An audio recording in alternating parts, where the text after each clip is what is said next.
Hey everybody, it's Micah. I hope you're all having a wonderful time preparing to go into the holiday season. I thought I'd quickly meet you at the top of the episode just to give a quick explanation as to what this episode is. So as you might know on the podcast, we're heading into our new theme, Beneath the Waves, and we'll be kicking that off next week as Jasha and I will be joined by our good friends Adam Baston and Alex Knox from the Final Draft podcast, as we'll be covering the fantastic movie The Abyss. I haven't seen it just yet. It might be absolutely shoddy, but we'll find out. But we thought it'd be a fantastic time to cross one of our episodes over. In early September, Jasha and I appeared on our good friend Brucker Nurse's podcast, Autopsy of a Horror Movie, to cover really the inception of a whole subgenre of ocean-based monster movies, Jaws, which was just a fantastic time. That movie is very near and dear to every single one of us in one way or another. Jasha and I have appeared on the podcast multiple times before. Jasha has been on a whole bunch of horror-based episodes, but even apart from that, Brucker's just doing some amazing stuff in the horror movie sphere. A lot of fun reaction episodes, as well as some commentary tracks recently. Keep your eyes peeled, that guy's going places. But without further ado, sit back, relax, get your hot cup of cocoa, and jump into this episode of Autopsy of a Horror Movie.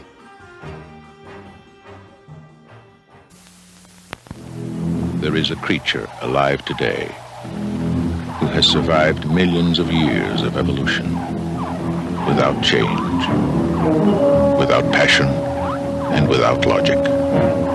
It lives to kill. A mindless eating machine. It will attack and devour anything. It is as if God created the devil and gave him jaws.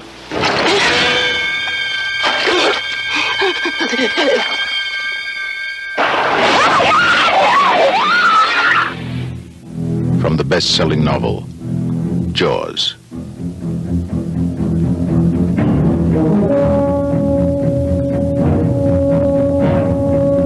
Rated PG.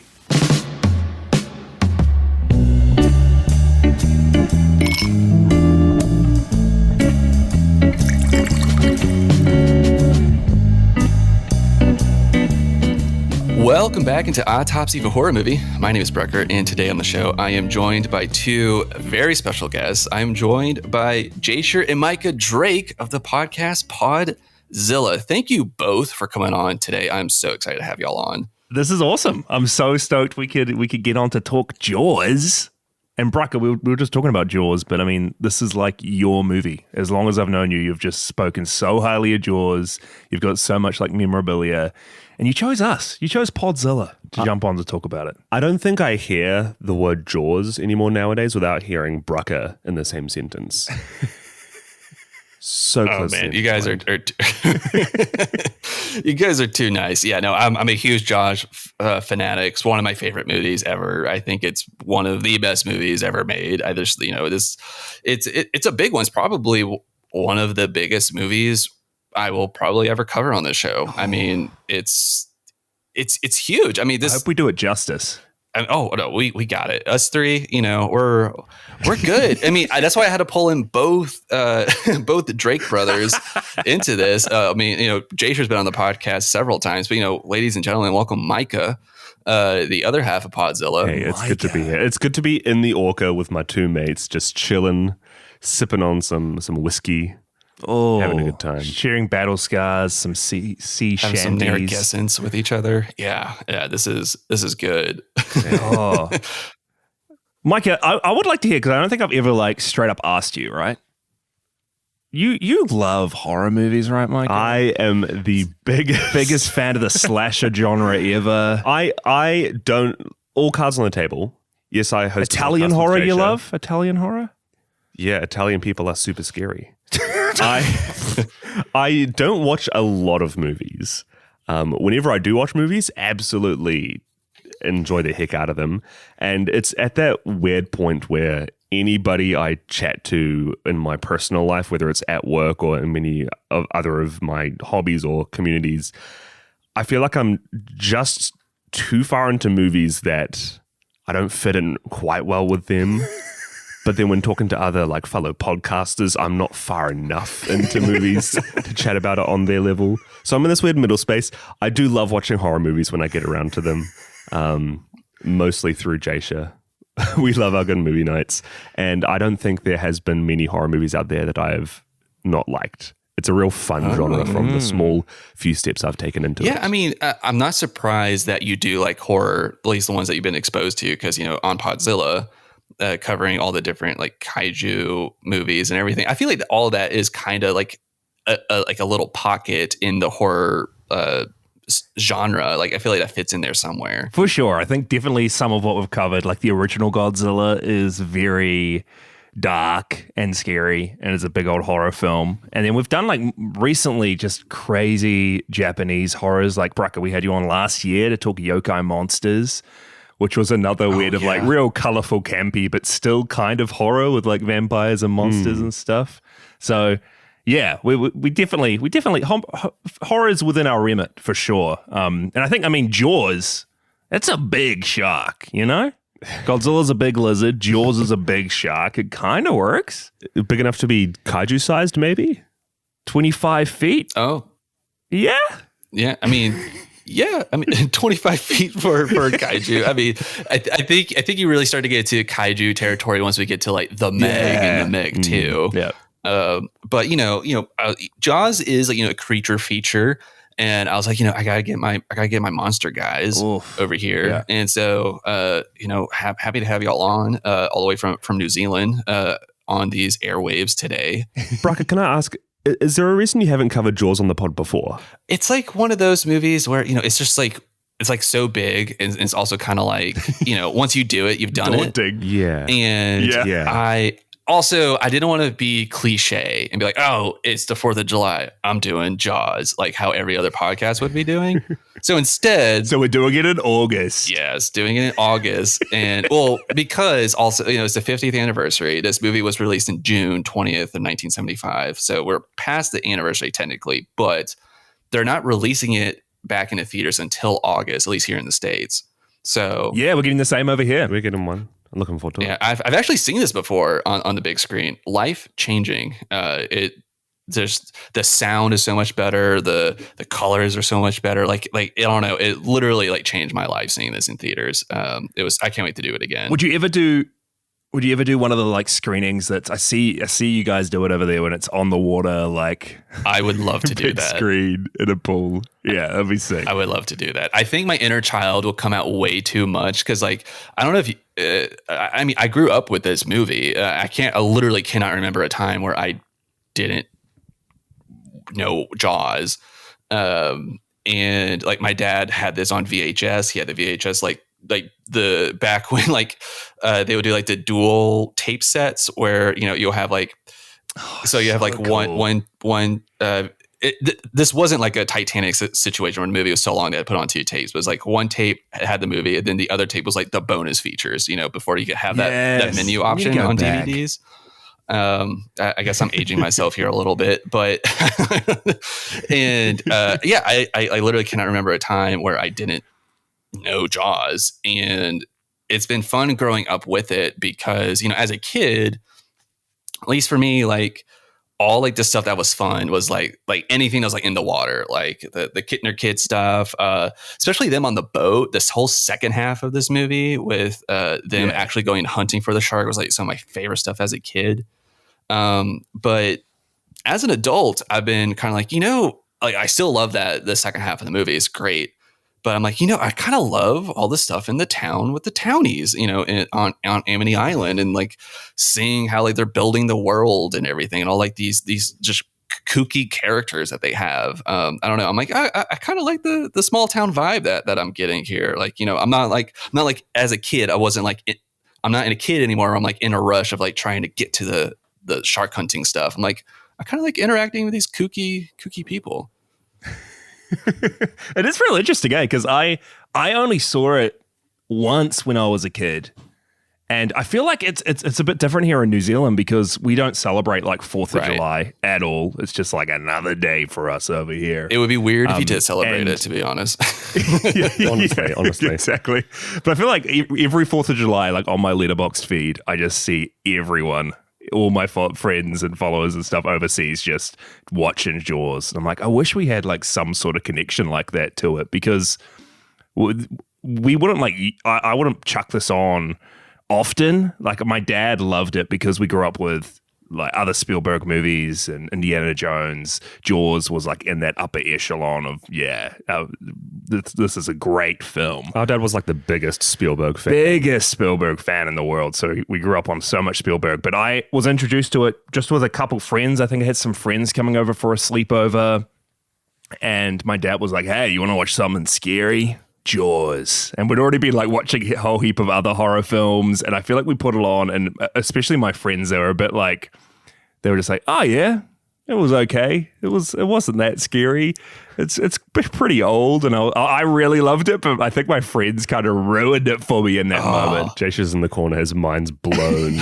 weeping tears of joy because he has taste. He has taste. Thank you, Braga. Thank you. Yeah, but then I only revisited it for the first time. We watched it as a family for the first time since then this year. Yeah, I don't know what the occasion was, if there was one, but it was wild to me. Start of this year was the first time I'd seen this movie, which is so crazy because our dad has told us countless stories of watching this as a child, how he was in the cinema. Did he see this? Yeah, he saw it when it came out. He saw it when it came out in theaters. And it's one of those movies he always talked up. He was like good old Quint on the boat, showing his battle scars and telling us stories of his past. And he had showed us a lot of his other favorite movies of Spielberg, like Indiana Jones and Star Wars were constantly playing on repeat in our household. But this one, for some reason, was just never shown to any of us. I don't know if he thought we were too young at I'm 23 right now. If I was too young at the age of 22 and I'd finally come of age Mike, to you can be able to be shown it. You can watch movies yourself, like you can. What? You can there's get this propaganda out of here. But it was a really fun time being able to watch it when I'm much, much older than most people who would have seen this movie with my father and my family as such a special piece of media to him especially. Yeah. So you said that this was your first time seeing it. Is that first time seeing it? Wow. Oh, man. Well, and what makes it even wilder is because our family is one who watches entire series. This was followed up closely by Jaws 2, Jaws 3D, and Jaws The Revenge. The other one with good old Michael Caine. Yeah. Hoagie, Michael Caine. I don't know if that tainted the experience or made it even better, but it was an experience for sure. Yeah, this is one of those like classic, just like cash grab franchise things, that just studio did. Yeah, I mean, well, awesome. I'm glad that you finally, got to see it and everything. And I'm curious, like, maybe a little bit later on in this discussion, I have like a specific question for you since now you have seen it as an adult, but just because we kind of I'm so excited to talk about this. I jumped right into things. Let me go over some credentials real quick and then we'll circle back to our histories. Yeah. Jaws from 1975, released June 20th of 1975, directed by Steven Spielberg, if y'all have heard of him. The legend. He was 27 years old when he got this movie made. That's what blows my mind because I was watching some of the behind the scenes stuff and seeing this like dude in his 20s, pretty much my age, just like the studio being against him, all the production companies being against him, him just like under all this immense pressure and somehow making something like Jaws. It blows my mind. It's wild, just absolutely wild that he was picked for this. I mean, he did that movie. Was it Duel? I think is the name of it. The truck. Yes, big old truck. Yes, and so which I think was like a made for TV movie, if I'm not mistaken. But he got put on this, and the book Jaws is based off a novel by Peter Benchley. Came out just a year prior, 1974, and it was a big hit, and so they're jumping on that. The movie is very different from the book. I haven't finished it, but I have read part of the book. It's still really good. I do recommend people check it out, but it is quite different. Like, yeah, I know that the book has a big like subplot of good old what's his name who's escaping me having an affair with Hooper and Ellen. Yeah, that's Hooper right. and Ellen having an affair in the background while the story's going on. Yeah. The Roy Schneider or Chief Brody and his wife in the book, they kind of have like a contentious marriage in it. Like it's not as I feel like in the movie they're kind of like all over each other in it, which is great. I love it. It's nice. I feel like we rarely get that in Spielberg movies, like just like a non-divorced couple that's like still has the fire in the relationship. It's great. The little like the quips. I think there's one. I mean, we'll get into it, but I love the quip when they're just both together after like the first shark attack, I think, and then she's like, "Oh, do you want to just get drunk and fool around?" Yeah, and they're just like hanging out. It's just so I love it too. It's just a great cinematic couple. Yeah, no, she's great. Yeah, Lorraine Gary, she was very good in this. Again, among her co-stars, this movie stars Roy Scheider, Richard Dreyfuss, Robert Shaw, Murray Hamilton. I want to shout him out, the guy who played the mayor in this. Great villain besides the shark. He's the human antagonist. Fantastic villain. The real villain. Yeah. He's very good. And Lorraine Gary as Chief Brody's wife. I forget her name at this moment. But the cast is so good. And I feel like this movie really needs to work with the big three, with Brody, Hooper, and Quint kind of melding together. And I love one of you mentioned it at the top of this, where like, they're like that night they're in the Orca drunk, there's exchanging stories, is like the friendship between Brody and Hooper is very important to this. Like, if that relationship doesn't work, the movie definitely like suffers for it. And I think that's like definitely why they took out the whole like him having the affair with Lorraine Gary in this. And then like and then Quint and Hooper are always fighting with each other. But we get that one night where they're finally all just kind of like they all like earn each other's respect that night. And it felt very like, there's been nights like that. I'm sure y'all like had like in high school or even college where like you're kind of hanging out with like mixed groups of friends, but like it's like y'all know one person, but y'all don't know each other too much. And there's just one night where it just like clicks for some reason. And this movie really captured some that. event happens and everything. Yeah, it's great. Yeah, it's something else I really admire about Spielberg, because we recently rewatched Jurassic Park as well, and I read the book, and just looking at the characters in the book and how better they are in the movie and how different they are, and it's something this knack Spielberg has for just making really, really standout, real feeling characters. And it sounds like he did the same with Jaws as to Jurassic Park. He kind of took out parts of the book, but then it made for more complete, more unique characters. I don't know, because the character work in this, like the main three, just all of them feeling so real and all of their traits feeling so fleshed out. I just love it every single time. I fall in love with these three, especially in that scene. Yeah. And I think like you were saying, Brucker, it's so important for that latter half of the movie for Brody to have some sort of lifeline or anchor to hold on to. He speaks about how he has his fear of the open water, thrusting him out there with Quint and then someone who's having an affair with his wife. That second half of the movie could have been so hopeless. Yeah, for sure. But so instantly by changing that one aspect of the character and making Brody have something nice to hold on to, some friendship in the background there. From the start, it feels just a lot more hopeful. And I think you feel that when they're setting off in the Orca for the first time, you feel that sense of adventure, like they're going off to capture the shark. Yeah, it's so good. Yeah, dude. Yeah, it's so good. And like Brody is just such like an interesting character to me. Like this is the first time I've like covered the movie on a podcast. So when I was watching it for this, it was the first time I've really been like, all right, I'm going to sit down and like take notes and take this seriously and critical. Yeah.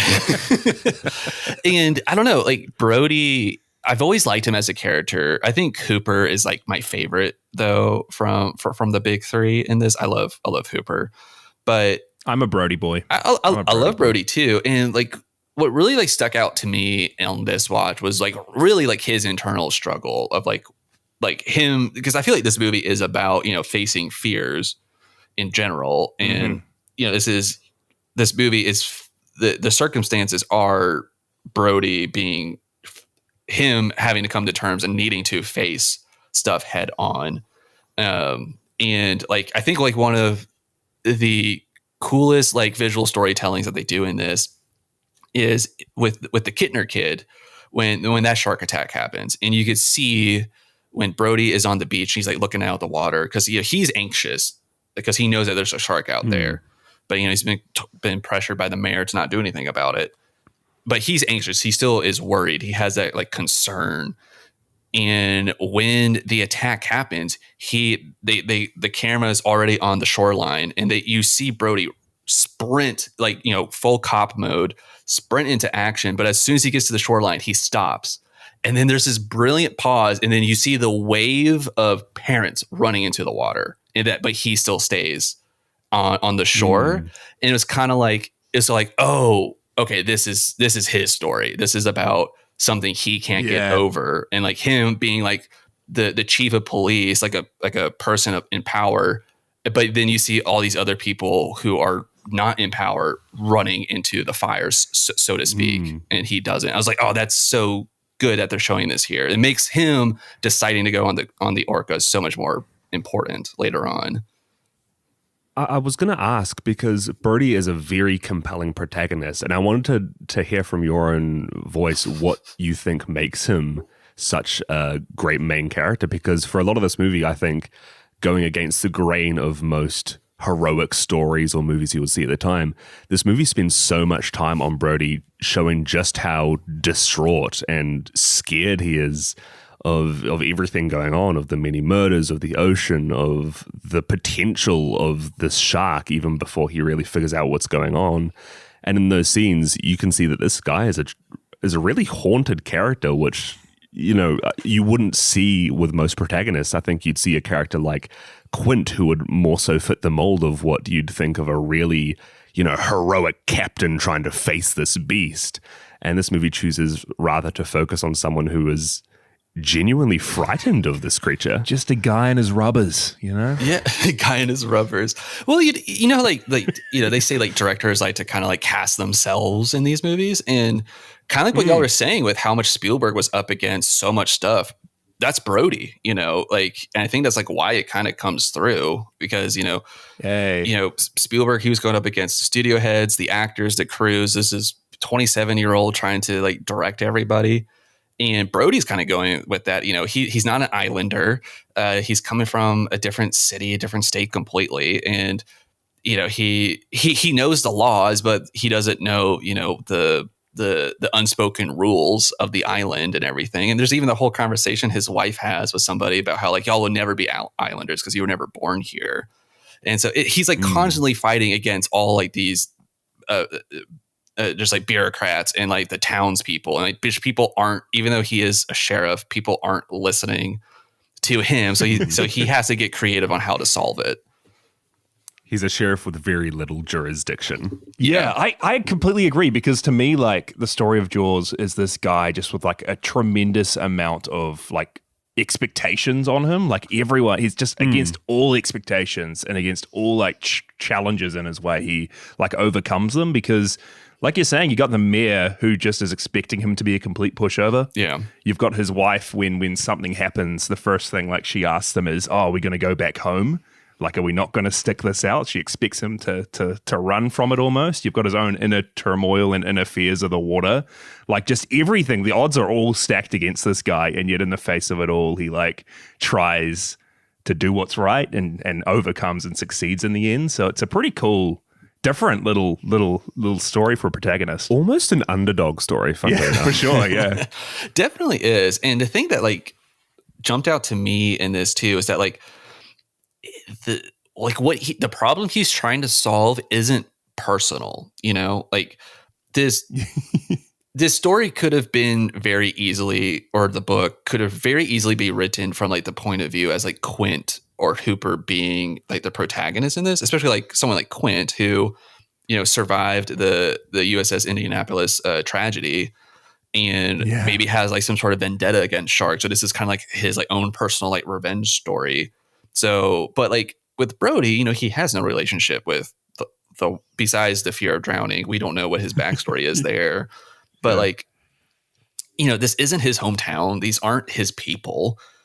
This isn't like a person, like the shark didn't kill his kid. This isn't like a personal vendetta. It's just, he's just like a guy that like is kind of wanting to do something good, but he's kind of scared to do it. But he's like being pushed and kind of pushing himself to do it. I think that's like what makes him compelling. I think you also head into what makes the sequel not work for a lot of people, because the sequel is about that revenge story. Brody now has this personal history with the shark, and now it's... You're right. That's every sequel is like, the shark's back with a vengeance. The shark... yeah, exactly. And when you strip it back, I think you're right. That story holds so much more power, because it isn't just Brody versus this creature. It's him trying to do the best thing and just help everybody in his community when they're not always on his side. And when he doesn't have to. Like, he doesn't have to do the right thing. He's expected not to. He can just let the beaches open up, and probably the mayor would eventually get blamed anyway, but he knows. And I think it's is it Alex's mum? Mrs. Kintner? When she's dressed in black and she walks through the streets and slaps Brody. And he just has this moment of realization, and I think it's right after they find another shark, and he could so easily just be like, "Oh, that's the shark, everything's safe," but he knows, like, within him that that's probably not the real shark, and he's had this confrontation with this lady, and I just love him as a person, just knowing that he can't go through with what the mayor wants and can't be this pushover and needs to stop anyone else from dying. There's this responsibility that he has. It's so cool. Yeah, no, and that's also just like one of my favorite scenes in the movie too. Leading up to the Mrs. Kintner slapping him, because you're right, because he is like excited. He's like, oh man, they caught the shark, and like Cooper's trying to like calm him down and be like, no, like we need to prove this first. And it's like the reminder of Alex's mom being like, oh, this is why we need to like confirm that we actually got what we got, because we don't want this to happen again.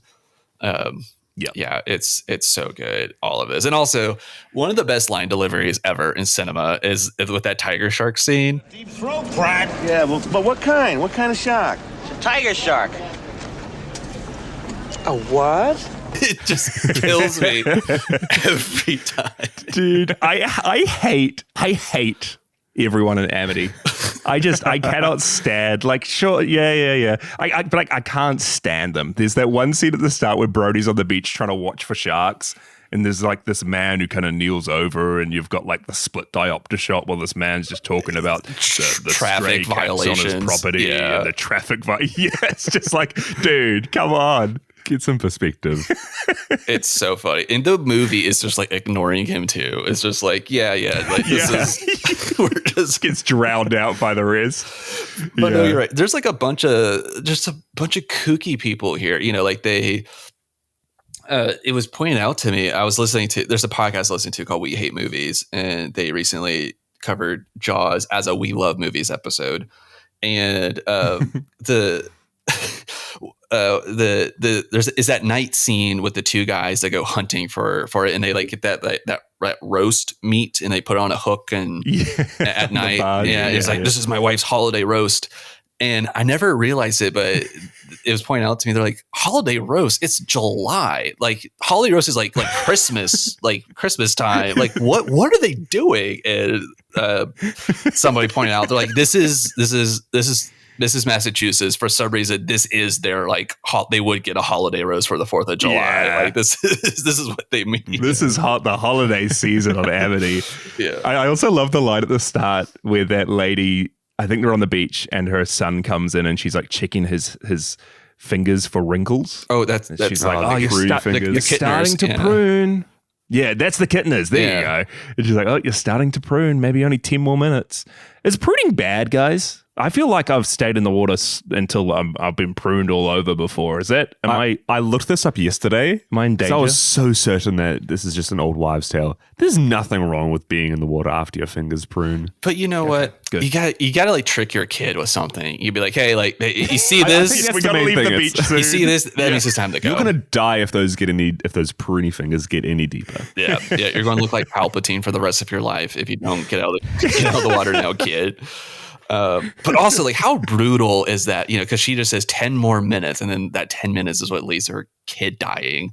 That's I know, rough. Of all the this and good again, it's like great filmmaking because like when we cut to the beach, we follow the Kittner kid to her before we like catch back up with Brody. So it's like we're able to like keep all like these side characters, like we're able to keep up with who they are, who they're connected to. And everything because like when the parents rush the beach, you know, she's the one left still looking for her kid, and it's devastating. And then my wife being pregnant, this is the first time I've like watched this movie and me going, oh God, I'm like tearing up at this. Like this, that's the first time like a scene like that has like gotten me before. But yeah, there's just so much stuff I love about this. I love in the beginning of the movie where we're following Chief Brody on his day, and they do Spielberg does such a good job at like just like building this town and everything because like when he's walking through it, so cool. Yeah, and like you're hearing like all like these conversations, like when he's in the shop to get the art supplies, and like you're hearing the shopkeep talking to the delivery guy. He's like, man, you brought me the wrong fucking shipment. Like I'm out of buckets, I'm out of towels. This is the season. I need this shit, you know. And the karate kids are karateing the fences, and there's a dude with the bike wheel. I still have no idea what he's saying to him, but it's and like how big the 4th of July is for these people as well, right? With the banners, and was it a marching band down one of the streets as well? Yeah, like this is like when they make all their money, and because in the winter nobody is visiting this beach town, and so like it's their financial crisis. They need their summer dollars to survive the winter. Yeah. It's one of my favorite things about the movie is how, you know, you're introduced to Amity here, and they're all so stoked and hyped about their 4th of July celebration coming up. As soon as that first scene happens with Brody, as soon as he starts, you know, typing in the shark attack under cause of death on the mortality report, every other thing going on around him, all the chatter about the kids karateing the gates, it loses all punch it would have had. Yeah. And it's so clearly seen in Brody how, you know, tis the season for the rest of the town, but it does not matter to him as soon as one person has died. All those conversations lose their weight. It fully just everything else drowns out to the point where like you're at the beach and you've got all these side characters and you've got everyone having fun at the beach, but to Brody and to you, the viewer, from that point on, the only thing you were looking at is the water, and the only thing you're expecting is the shark. And I love how this movie, like, even though you're expecting to see the shark and expecting something to happen, every single time the shark appears, it's unexpected somehow. And it's always in this, like, just a glimpse of a fin or a glimpse of it under the water about to grab something, or like the funnel of blood at the start when it actually attacks. It's just like so unexpected, and I don't know how, when we're expecting a shark attack, how it always just comes out of left field almost. And I think you're right in saying it makes you feel like you're in the boots of Brody. In the boots of Brody here, because whenever any of those attacks happen, it's like you're saying, it's always such a small glimpse. It's like you're there on the beach looking out for just a fin. As soon as you see it, it's gone. It's like you're playing Where's Waldo, Yeah, for sure. with the shark. Yeah, no, it's very good with, especially like just. I don't think that the trope like was invented at this, but a lot of people like to cite this as like the trope of like hiding the monster till the end of the movie. And you know, there's a lot of that here, and like it's the music that is like signaling the shark in this, and John Williams fucking knocks it out of the park here. I mean, it's he won. This movie was nominated for 4 Oscars, and it won 3 of them, including Best Score. And deserved, man. Yeah. The score throughout this is so iconic and still so good. And I think we were talking about when we were watching the movie last night, but Brody almost has a theme throughout the film as well as the sharks theme. And they clash and both play over top of one another in the finale and like at odds with one another at times. And I just think it's such a genius way to come up with like a theme for a hero, theme for a villain, and actually have them battling it out, not just on screen, but in sound. When he's climbing up the mast of the orca at the end and the shark goes out of sight for a moment, the Jaws theme is taken out of the track and you just hear Brody's. And the theme does become so synonymous with the shark. I love it. And the fact that even for people who haven't seen the movie, it's become so iconic. Yeah. Whenever you're playing in the water as a kid, as soon as someone starts those 2 notes of the Jaws theme, you know what's happening. That's what's crazy, because even though we didn't grow up with this movie, like we grew up with that music and that someone like humming that song when you were at the pools for school. Yeah, no, definitely. I mean, this is like one of those things just through osmosis. You just know the Jaws theme. Yeah. Yeah, it's crazy. And people go back and listen to my episode on spooky scores because I talked about it there. But I feel like if you were to close your eyes and just listen to the Jaws theme, like it almost sounds like something hiding or something like searching for food or something, because it's kind of like, as it's going, it kind of feels like little notes of like, oh, it's over here. No, it's over here. No, it's over here. Like, I don't know. It feels like something jumping around, hiding. Something's playing hide and seek. Yeah, exactly. And God, it's so good. And this is where Spielberg, somebody recommended John Williams to him, and then that's how they met. And then he recommended Williams to Lucas when he was doing Star Wars, and then they kept him for Indiana Jones and everything. Like this is ground zero for so much stuff that we love. Like this is this is it. It's wild as well, because this is Spielberg's 3rd movie. Is it? There was Duel. There was Sugarland Express, and then this. And the fact that, watching that documentary last night, there was so many reports in the press about Jaws, struggling through its production. The fact that there was so much expectation heaped upon this movie, which is this director's 3rd movie. I'm not too sure if Duel was straight to DVD or not, but it really feels like this is in the hands of a real newbie to the business who's just trying his best to make his way through it. And mid-20s, this movie shouldn't have happened. He's stressing out, all this pressure. I love Mike. I love how you said, I don't know if this movie was straight to DVD or not. Yeah, I didn't want to. I didn't want to. Straight to Blu-ray. Straight to DVD in the 70s. 4K Blu-ray. You know what I mean? Yeah. Straight to video. It went straight to Netflix. Yeah. That's back when people were getting the DVDs in the mail, right? Yeah, that's when that was. Yeah. Jaws came out, and then everybody got a little package in their mail. Yeah, that's it. Here's your government issue Jaws copy. Yeah. Hey son, you turned 18. Get ready to see for that government package. I love Steven Spielberg, man, and this era of Steven Spielberg, and I'm just completely in awe of the dude, because not just the music, but the visuals throughout this whole film, from like the dolly zoom on Brody at the beach to even when Brody's learning about the sharks and flipping through that magazine, and just the shot when you're seeing the magazine but through his glasses as he's like paying attention. Beautiful. It's just such unique ways to film.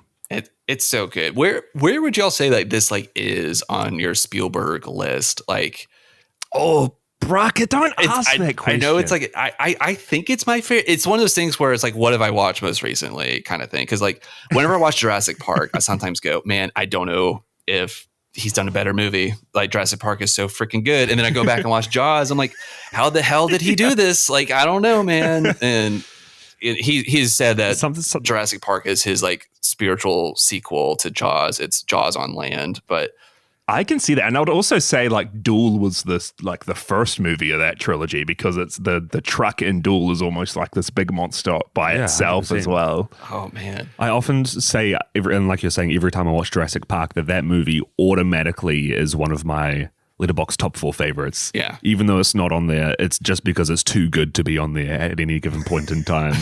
And I feel like so many of Spielberg's movies are in that same vein where it's just like, they're so iconic, they're always going to be so good. I really love a lot of the Indiana Jones movies. Last Crusade is up there with like one of the all-timers for me. Jurassic Park is always up there. I feel like Jaws, every time I watch it, is inching higher and higher on that ladder. But all of them just surpass so many of my favorite movies just by virtue of being what they are. Yeah. I might say the BFG and then the Post. Dude. Ready Player One. No, again, it's anything. He does have some 70s, stinkers 80s. every now and then. Yeah, but He does. I really loved the Fabelmans. I might actually say Wild. The Fabelmans might be his favorite movie. My favorite movie of Steven Spielberg's is I think that's valid. Love Though. The Fabelmans. I think that's valid. And it's almost a story about himself discovering his love for film and his troubles at home and just the magic of cinema, guys. I love The Fabelmans. And then probably another random pick, but Temple of Doom is probably like my second favorite Spielberg film. And it's just another one with such a crazy behind the scenes story.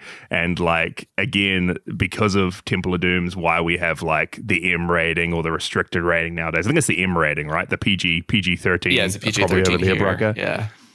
Yeah, it's it's so crazy looking at every single Spielberg film and being like, oh, this is why we have like John Williams in Star Wars. This is why we have a new film classification. This is why like practical effects and like ILM took off. Like teaser trailers everything too. happened because teaser of this trailers guy. were started with Jaws. Yeah. He was such a forerunner for so many different aspects of the medium. I know. It's just insane for one person to be such a pioneer in all this. And okay, I know like we could talk for freaking ever. I think let's but before we get into the horror subgenre categorization, where did I put these notes for the? Okay, here it is. Sorry, before we get into the horror subgenre categorization, I just realized I forgot to talk about how much money this movie made. Like, not that like I need to justify its success, but this was We've just been doing big box office movies over on Podzilla, and I looked this up, and I was blown away by how huge this was at the box office. Yeah, so in 1975, this had a budget of $7 million. Its opening weekend, it made back to $7 million, and then had a global box office of $477 million. Adjusted for inflation, that's equivalent to a budget of $43 million in making over $2.8 billion at the global box office. Wow.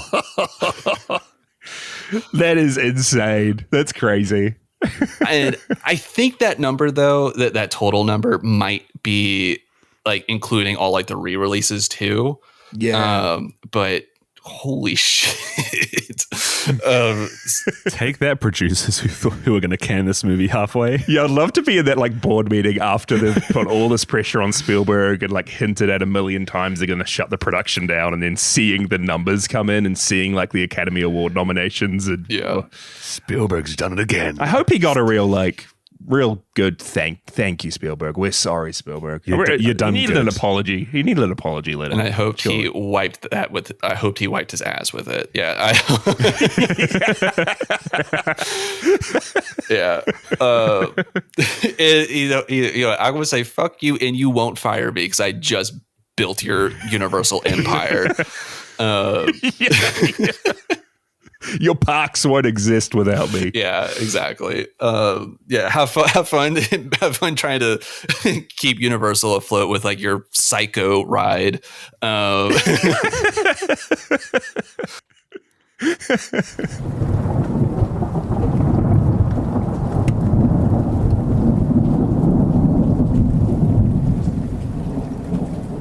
All right, let's go ahead and get into the subgenre categorization of Jaws. This one I think is kind of hard for horror because, like, I mean, like it invented a summer blockbuster, which you don't associate with horror, really. And I feel like sometimes people like for the people that are like kind of like very passive moviegoers or maybe not even that much into horror, I find people sometimes have a hard time accepting that this is actually a horror movie. Spielberg just has a way of like making things very palatable. I mean, like, it is scary and you do see the blood and you do feel the tension and everything. But like, I think because it's not like sleaze or because like it has so much good character stuff in it that we normally don't see in like low budget slashers, that people are like, oh no, this is too highbrow to be horror or whatever. But like, it is a horror movie. And like, I feel like it kind of like, I guess it has to fit into like the creature feature, right? Big 100%. old monster movie. Yeah, for sure. Yeah. I think part of the reason that a lot of people might not associate it with horror is because, like you said, it's not very sleazy. It's done with genuinely good production quality, cinematography, characters, script is all fantastic. I think an important factor as well is that something like this, like the Jaws movie, could realistically happen. Like, there's nothing supernatural in any sense about it. All of the characters are insanely grounded. We all know sharks. Sharks are a real thing. It's just taking something... Yeah, believe it or not. It's something that is truly in our world. Yeah, Jay, sure, be careful next time you go take a bath. Yeah. Never going to the beach again. It's something that can exist in our world, just heightened to the extreme. But yeah, like usually when you see horror movies, you know, as we all often do. Yeah, as you huge watch horror movie fanatics. day after day, Micah, because you love horror movies. And your favorite horror movie is? Don't ask me that. Saw 3. I really want you to say something off the wall or something. The 7th Saw movie, right? There are 7. It's like 10. Yeah. Puppet Master 11. Hey, that was pretty good. Ask me that later on. I feel like a lot of horror movies people can see, because they do tend to fall into that supernatural category of people with really crazy out there, you know, morals or personalities.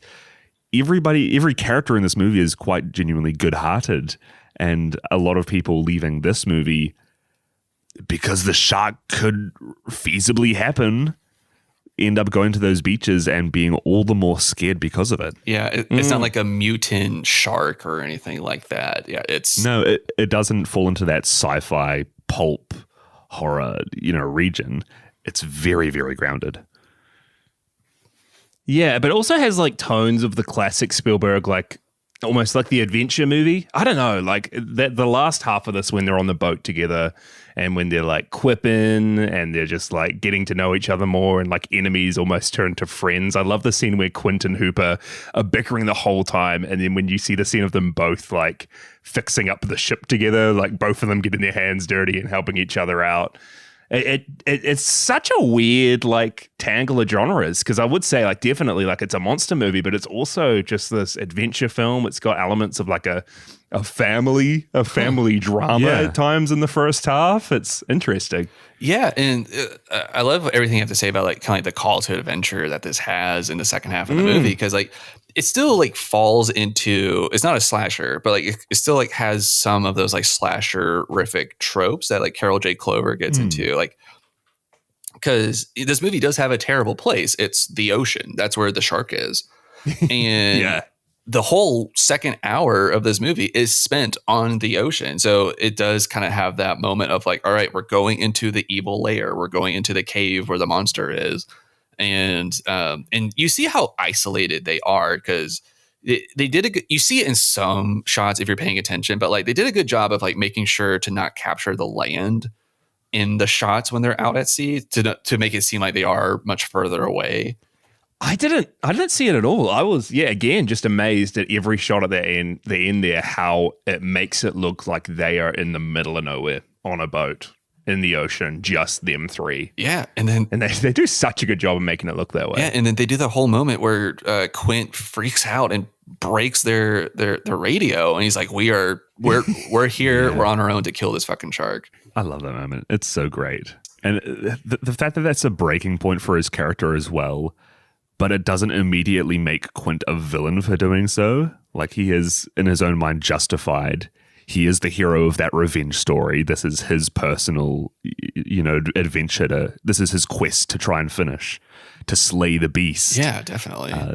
Yeah, and like the movie kind of does like a really like good, a cool like kind of like switcheroo, because when we are on the boat, it does kind of feel like a lot of it is from Quint's perspective. At least in my opinion, a lot of it is like from Quint's perspective, and it does kind of feel like this switch of like, oh, are we going to like watch this dude kill the shark? And it's like at the end when the boat is sinking, it kind of like quickly goes back to like, nope, this is Brody's thing to do. That shift is so interesting because just before they head out on the boat, when Hooper and Brody are checking out like Quint's little shed he's got with all with the bones of the jaws of the sharks. You couldn't be any more on the nose that this guy is here to kill the shark. Yeah, because the story's so hopeless up until that point with Brody. Like every time he's tried to push back against the mayor in the town, someone's died or something's happened. And just the like relief on his face when he walks in and sees all those jaws and sees that like, hey, this guy might actually be capable of stopping this problem. And us as a viewers expect him to be capable of it. And you're right, Brucker, it shifts to him kind of being the hero up until he isn't. And everything falls back and the weight of it all kind of falls back on Brody at the end. This guy terrified of the water, just absolutely terrified of it. And he's in a sinking ship and he's having to kind of like stand up against all odds and expectations again. I think it's aided as well by that first scene, the council meeting between the Amity heads, and you see Quint in the background saying, I'm going to be the one to slay the beast, but up the price from 3,000 to 10,000. At that point, he does just seem like one of the townspeople. Like he seems confident, but he's not like walking into the room with a skull, with a shark skull over his shoulder. Dude, I don't know. The nails on the chalkboard scarier than any shark skull he could have walked in with. What a way to announce yourself to people. But no, Micah, you're right. And it's cool because like both him and Hooper play like they're playing the same trope. They're both playing the harbinger in this. And because like it's not just for Quint, at least it's not just him introducing himself to be like, hey, I could kill your monster. It's him. He is trying to say like he is the guy for it, because he's like, you know, this isn't bluegill or Tommy Cod. He's talking about how ferocious these things are. It's like you guys are going to die trying to do it. I can kill this thing. And like no one else here. He's building up what this thing is. And then when Hooper comes, same thing. Like after he does the autopsy on Chrissy, he's like he like, I love like his disgust, his profound disgust when he's like, I can't believe y'all are fucking trying to cover this up as a boat accident. And he's like doing like the bite radius and everything. He's like, this is a giant beast you got out there, man. Like from like the evidence I have. And he's like just giving all like this knowledge about what these things can do and how dangerous there are. Like he's coming from like an academic sense. And Quint's coming from like I've killed them and I know how hard they are to kill sense. It's knowledge versus experience, right? Yeah, exactly. And it's also like the new, we'll get to this later on, but kind of like the new school versus kind of like old school way of like problem solving for this. Yeah, you're right. Yeah. That's so interesting. I never really clicked that they are pretty much the same trope. The like skilled person coming in to help out with the job. Yeah. But it's just the two completely different ends of it, and like the same trope that clash up against one another for it as well. Yeah. And that's like why like they marry each other so well, because like they both know a lot of stuff, especially like the whole like just the dick measuring that they do when they first meet each other. And like so good. Quint's like forcing him to do all these knots, tie all these knots and everything. He's like, I haven't been tested for seamanship in a while. And then he's like, you got soft hands from counting money. And he's like, I don't need this bullshit. I don't need this working class hero bullshit. Like I love that moment when Hooper does manage to tie the knot and he throws it at Quint, and Quint does not even look at it. He just tosses it to the side. Yeah, exactly. Yeah, there's a lot of good stuff. And like I love how like when they're boarding or when they're like packing the orca, because you see Quint and his weird little dude.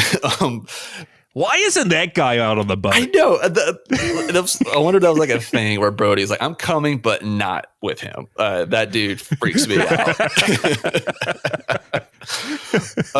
But yeah, like because you see Quint has his dudes bringing on his stuff, you know, like his harpoons and stuff like that. And then you see Hooper and his guys bring on like the oxygen tanks and the the cage and all his equipment, and you see them like sizing each other up on like what they're bringing. He's just like, I love the whole bit where Quint's like, you go in the water, the cage goes in the water, or shark's in the water. Okay, that doesn't make any sense to me. He's just like, it's so good as well because you got them doing that, and then the exact same scene again.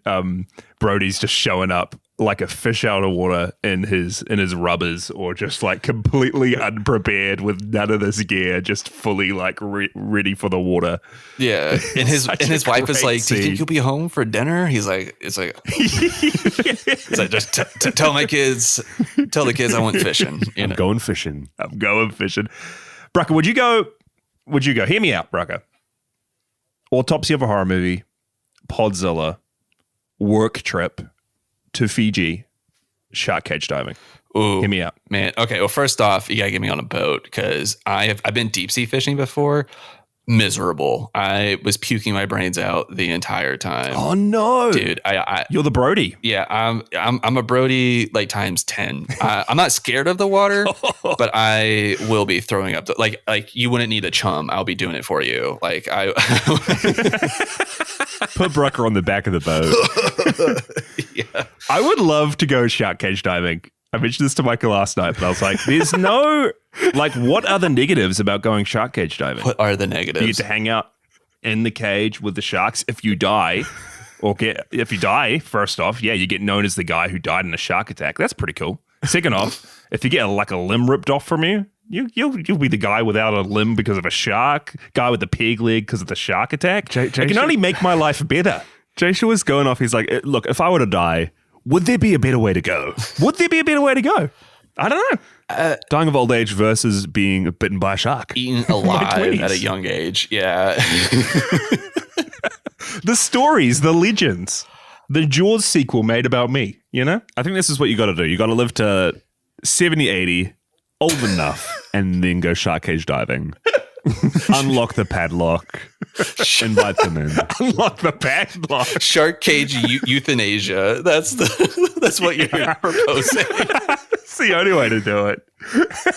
I've lived a good life. I would love for my last moments to be in complete terror and pain. My grandpa died by a shark attack. Oh, he did open the cage, but a humanistic shark looking for somebody that wants to go. Oh man! Hey, be careful. Okay, we can do a raid check on that. Podzilla Autopsy of a Horror Movie trip when we're in our 80s. 50 years time, we'll reconvene. We can have a beach day. Like I'm cool with that. I'll get in the water there. I can't do deep sea fishing. Make sure not to prune. Okay, yeah. all right. Yeah, we'll keep each other in check. So, anyways, the horror subgenre, definitely creature feature. This I can't call it a slasher, but it's like that not summer slasher, but like I don't know, just like summer monster movie.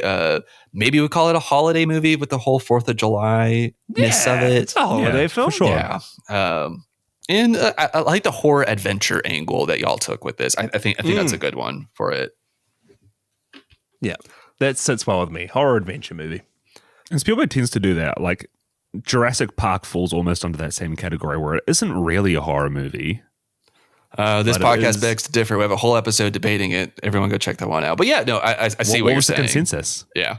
It is like it's full on horror, I think, but just not traditional, right? Where it does come at it from that like blockbuster adventure movie aspect. Same with even like Temple of Doom, which is like pretty scary at times as well. Like he always injects these different genres together. Yeah, like Spielberg just knows. A real clear he knows somehow how to make it palatable to people. Like I don't know. Yeah. He just knows how to do that, and it's interesting. It's like a once in a generation kind of talent he has for something like that. It's interesting in Jaws as well because I feel like there's the shark tearing people apart. Yeah. But like there's almost horror in the mundane in this too, or like the boat just feels so dangerous to me when like Hooper nearly gets his legs like caught in the rope, and when things are like flying off and there's like danger everywhere of something hitting you or a plank coming loose or Yeah, it's almost like a Final Destination movie while they're out there with all these things. Compressed air bottle coming at you. I think it nearly breaks like Quint's hand. It's pretty, Damn it, Martin. Yeah, there's just so much of that. yeah. Final Destination on the water. Surely. We need that, actually. I think we, as a society, we need that. We do. Be better for it. Yeah. I think that ties into what you were saying, Brucker, about the heroes going off to the evil lair. It makes the location feel so much more treacherous as well. Yes, the shark is dangerous. It's going to try and kill them, but there's all the danger surrounding that because they are in its habitat. Yeah, like the elements and the are boat, against I love them. the boat just bit by bit getting like degraded and getting torn apart until it's not even there anymore. That one of those final scenes where the boat's slanted upwards and Quint's falling into the shark's mouth. Dude, I can't. Iconic set piece. Scary, scary place to be. I can't tell you as a child how much I rewound that part of the movie. That was my favorite part as a kid. It looks so good still. It looks so scary seeing him fall into that mouth, and then the shark just disappears with Quint. Just like that. Terrifying. Gone. It's terrifying. I definitely want to get into that here in our next segment, the fear analysis. Yes.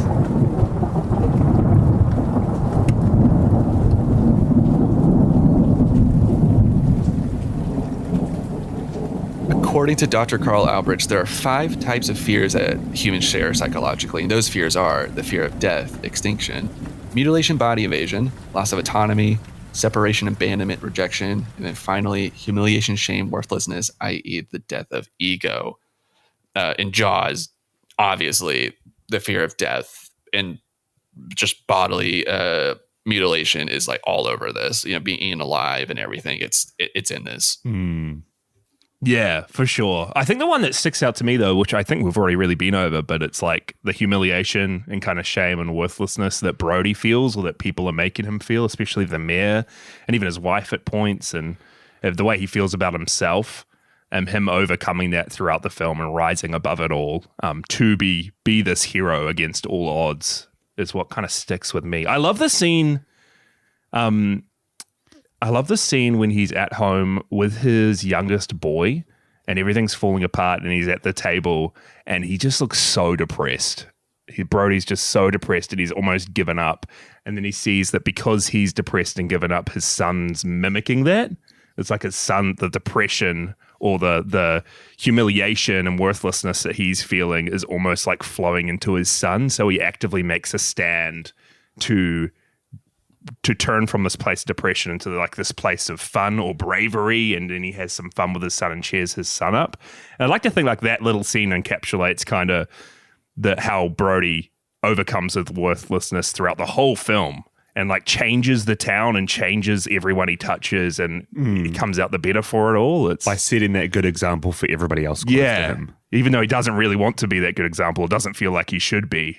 He is in the end. Oh, that's a great read. I love that. I haven't thought of that before. I really like that take a lot. And apparently that was like just kind of like improv on the day. That wasn't in the script.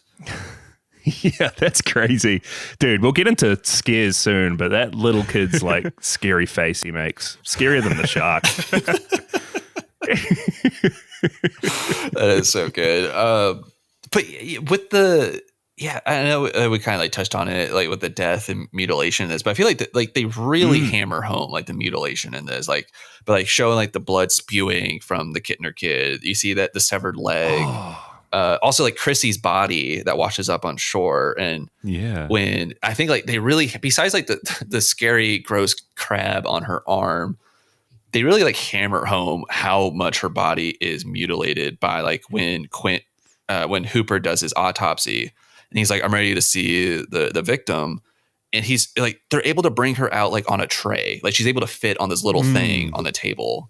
And like really, you just see like the shock on Hooper's face too. Like it's so good how they did it without like showing explicit stuff from it.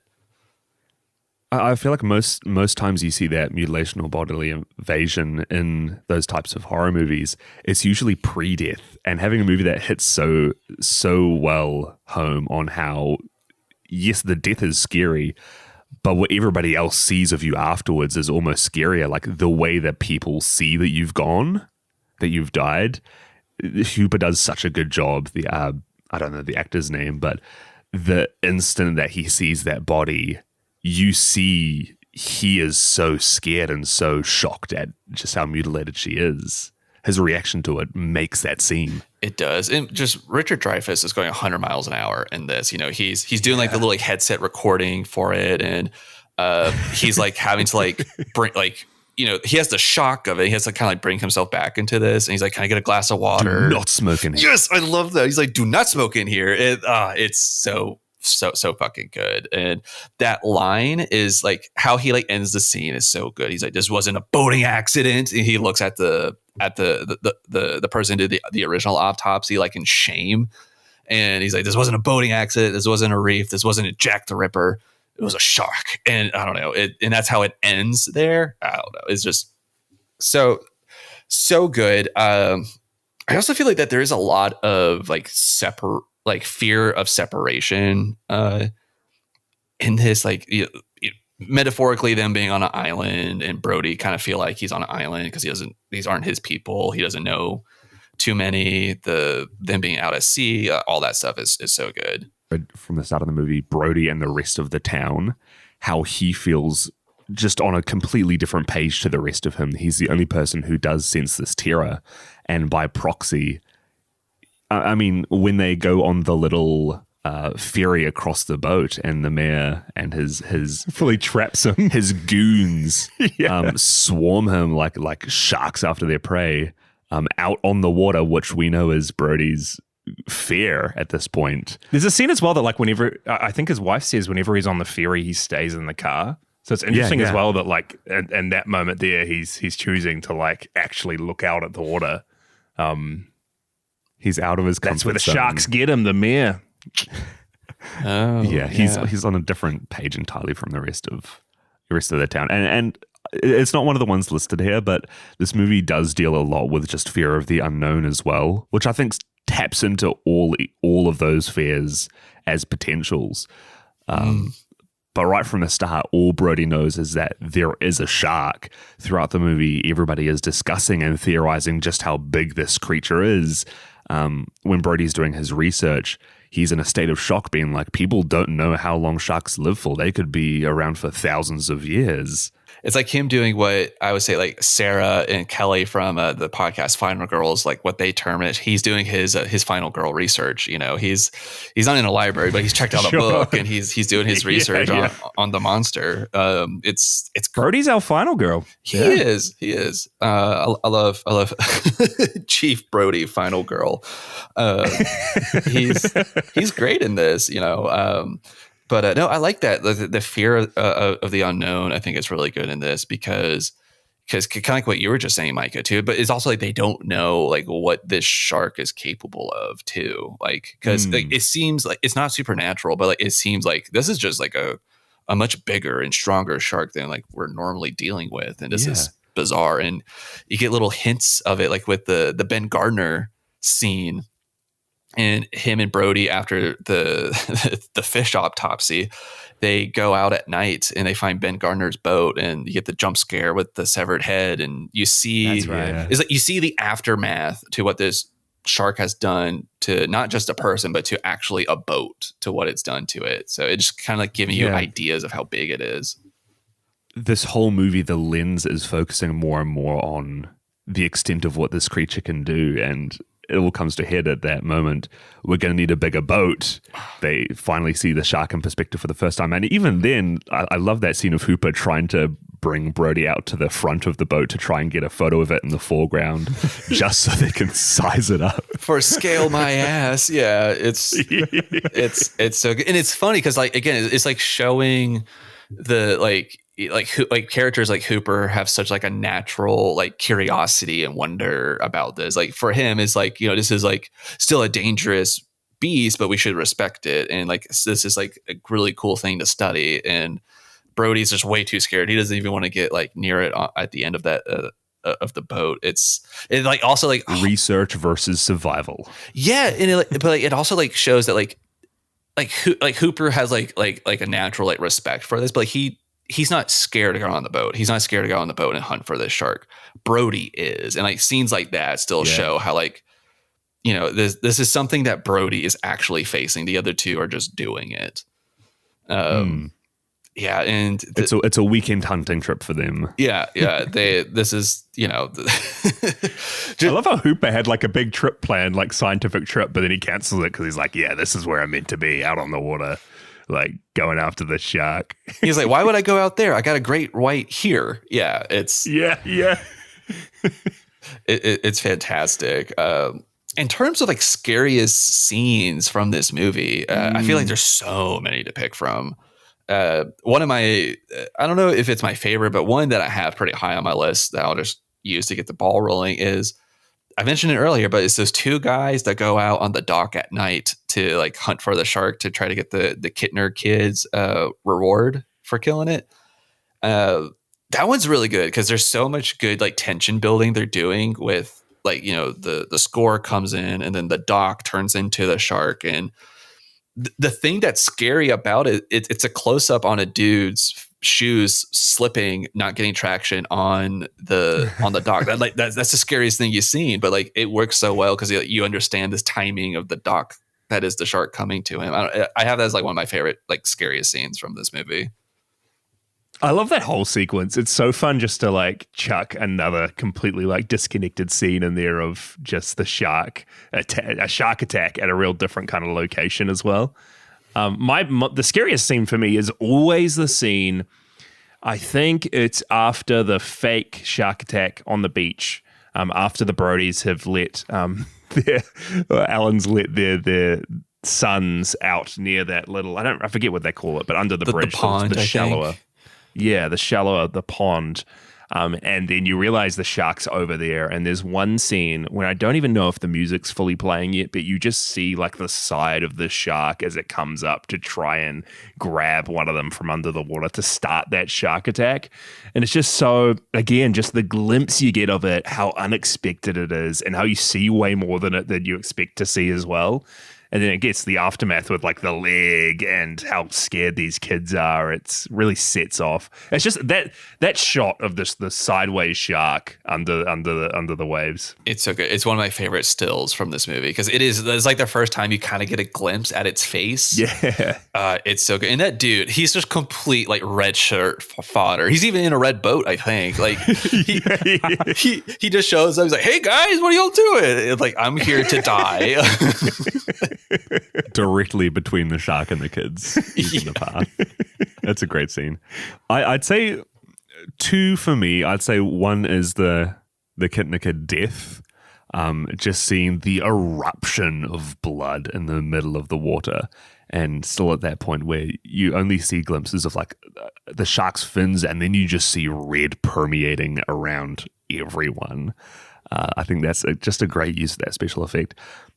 If I had to be honest, though, right at the start of the movie, not even Chrissy's initial death, but it always does something to me when you see her just being dragged around the water far too fast. Just yanked left and right, yeah. Just something about that so quickly makes me unsettled because it's so viscerally unnatural. She's moving in a way that people should move. You can't see anything of the shark. She's just being yanked side to side.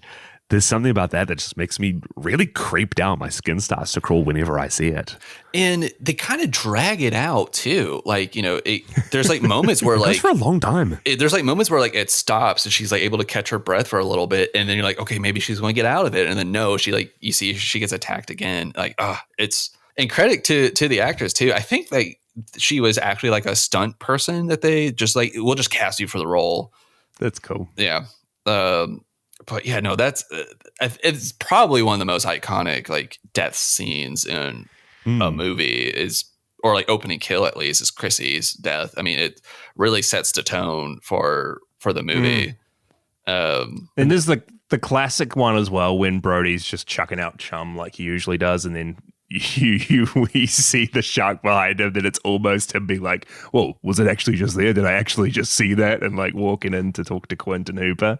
Again, another just iconic shot And I love it so much. I don't know if that one's that scary to me. It's almost played for comedy a little bit. There's a lot of small scenes in here that aren't by themselves scary, but they do so much to increase the tension. One of my favorites is that moment where Quinson is like little backpack harness with his fishing rod on the boat, and he's asking for water to be poured onto the reel, and just knowing that thing can heat up so quickly. Like, it's such a small side comment, and it's probably something you have to do on a boat while fishing for fish that size. But it tries to put the shark into perspective in a way that most people aren't used to. That was just a marlin or a swordfish, though, Micah. That wasn't the shark. That was just.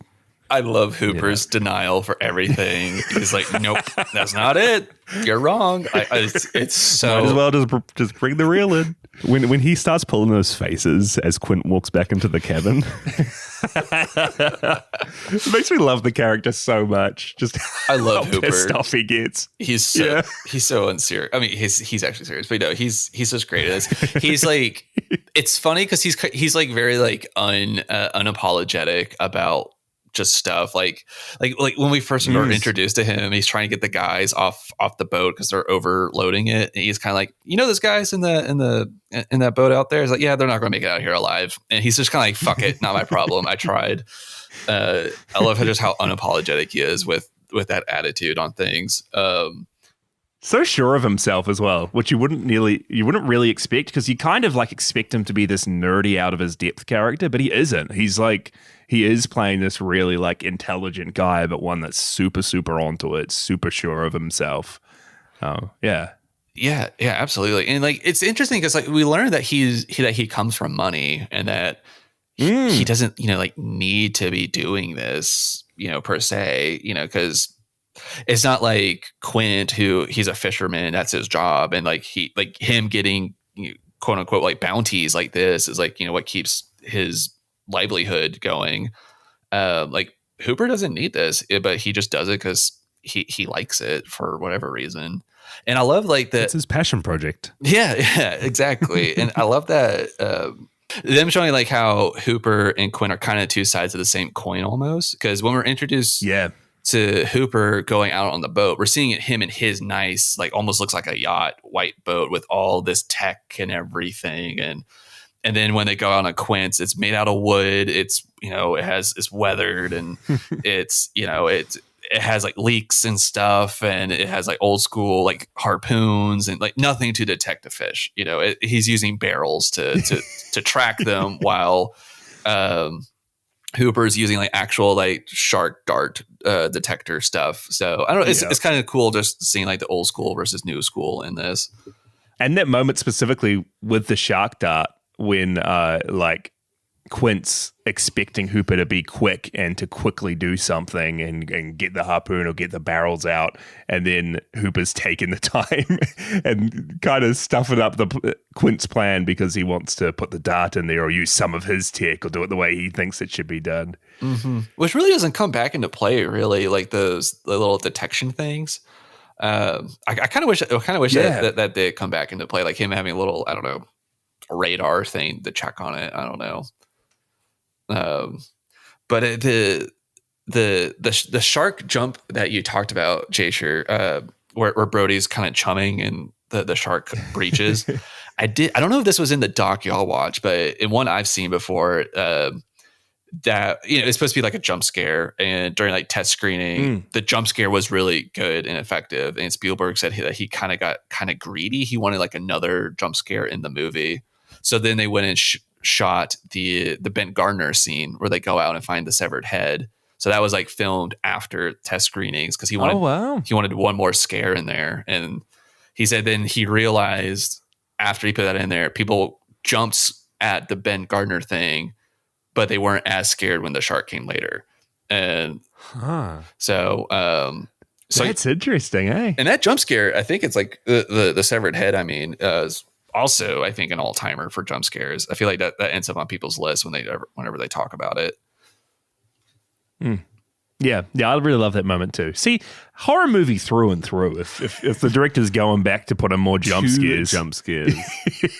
I love that second shark breaching scene after the chum, and the character's reaction to it as well. There's no screaming. Brody just stands up and stares out at the ocean for a few seconds and just disbelief. Very quietly goes over to Quint. I love that whole minute sequence there. It's so good. And like that cigarette is just like barely hanging on in his lips as he's talking. And in terms of, this is the 1970s, this is before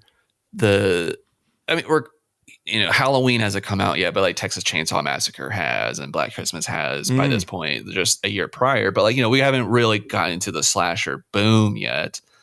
And so what I found like cool and interesting about this is that, like for a horror movie, there's a lot of violence. Like a lot of the victims are like kids in this, but the people that are like our survivors that we're watching, they're grown ass men, and seeing them be terrified, like Brody in that scene he just described, there's something about it that like makes you be like, oh wow, the adults are getting scared in this. The people that should be like brave in this situation, the people that should know what to do and have everything under control, just are completely out of their depth.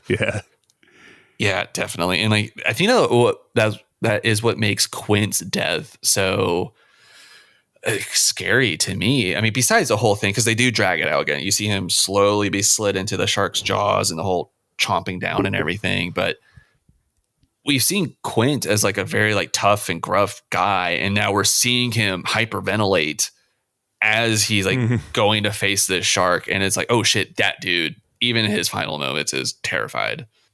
And being the first to go as well, being the one who's, arguably the most prepared to face this beast, leaving the other two behind. Yeah, and it is kind of a surprise. In the book, Hooper also dies, but they. I forget why. I think it's like something about how like the footage that they got from Australia, or did they film the shark stuff? Like the stuff with the live action sharks, was that filmed in Australia or New Zealand? I can't remember. I don't think it's New Zealand. Okay. I wouldn't be surprised if it was Australia. But yeah, they got that footage, and they caught the shark that accidentally got caught on top of the cage, but there was nobody in there. So that's why they wrote that Hooper lived, because they wanted to use that footage. It's great footage of the shark on the cage rolling over and over again. And I kind of like that Hooper survived. Again, it's a change from the book. And I think with the changes to Hooper's character already to make him kind of this buddy for Brody, both of them being the ones that survive, I really like it. I think every time we see the shark and the like practical effect of the shark, again, I love the way this thing looks. And I love how different it looks to your usual great white. Like the Jaws shark has such a specific look to it, the way its teeth are set, the way its like gills are on its body and how big they are and how huge this thing is. This 25-footer again, guys, kaiju-sized shark. Kaiju. It looks really impressive. It looks so good on screen and so different from any other shark you'd expect. And I love the story when Quint's talking about the black of the shark's eyes in Indianapolis, when he has that amazing like 5-minute monologue, just unbroken. It's so good. And then after that point, I feel like it focuses on the shark's eyes quite a bit more, and you just see the like lifeless, dead black eyes of the shark that just make it even more scary anytime it surfaces. Yeah, especially like when we get that third jump scare after it eats Quint, and then it comes into like the cabin of the boat where Brody is, and it really zooms in on like you said, like on the black eyes. But the thing. I love that, but also like we know that it just ate Quint, and you can still see like its mouth is still bloodied from just eating Quint in that scene. And there's just something a little extra to that. That's just like that makes it so much more unsettling. Still around his teeth. That's Quint flesh right there. It's one thing I can't never think about when we finally explode the shark at the end. Yes, that's shark blood. That's also Quint blood. You can't escape it. I would have loved to like get a scene, little epilogue of them like cutting open Jaws' stomach and just seeing like the pitiful excuse for the stuff the tiger shark had in it. Just how much Jaws had eaten over the last couple of weeks. Like a clown car, you just have like so many corpses coming out that wouldn't even fit in there. Mike, I like your point though. It's with how much that with how much that Quint was drinking in this movie. It'd be hilarious if the shark just got drunk after eating Quint. He's like, oh man, his BAC is crazy. Brody, we're about to let's meet back tomorrow. I can't do this today.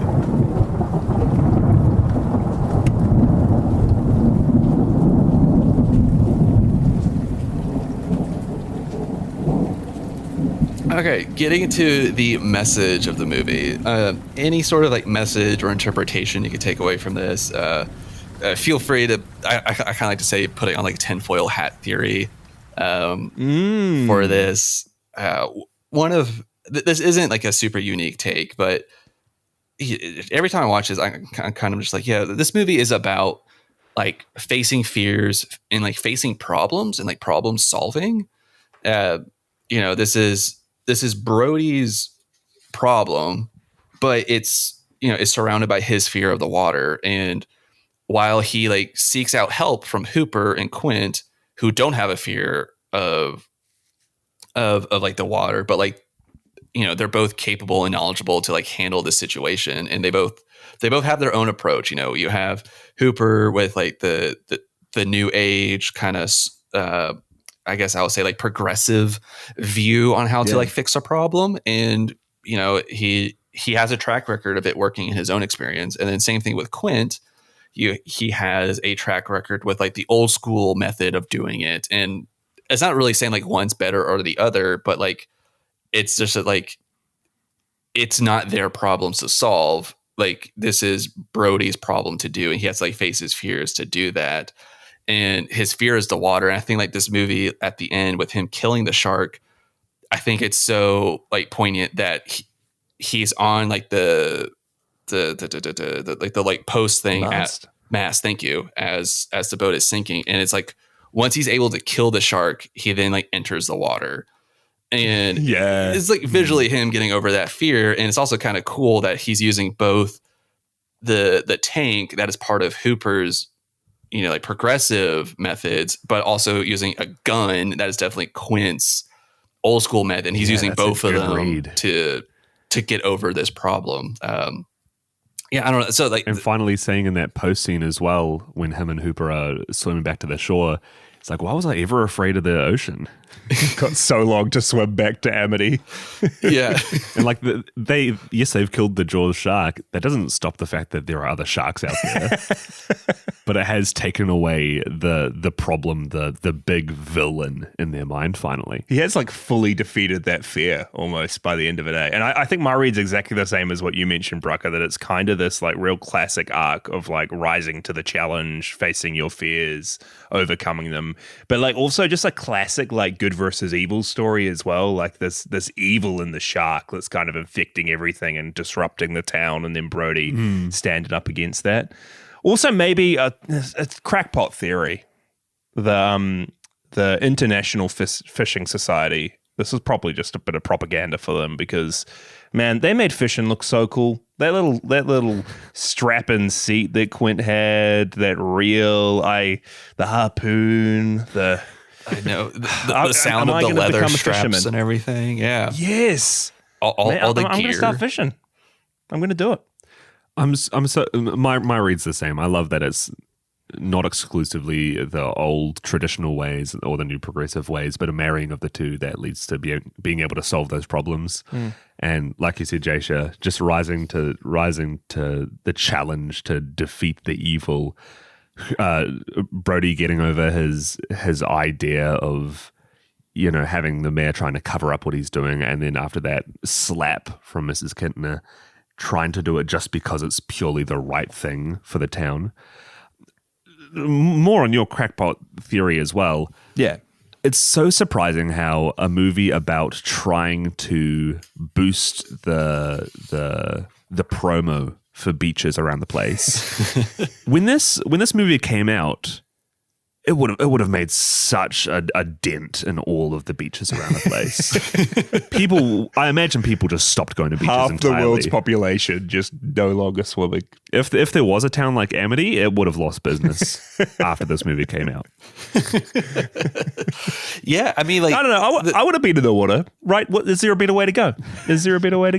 I am fairly certain that this movie sparked a genuine phobia of the ocean for generations. it did. I mean, like, there actually was like this whole like psychological study done, and because like there was like this Jaws effect, because like the amount of people that went out hunting for sharks for this like exponentially went up, like to like, you know, like an environmentalist kind of like danger level of like, you know, some species almost going extinct because people are over hunting them after this movie.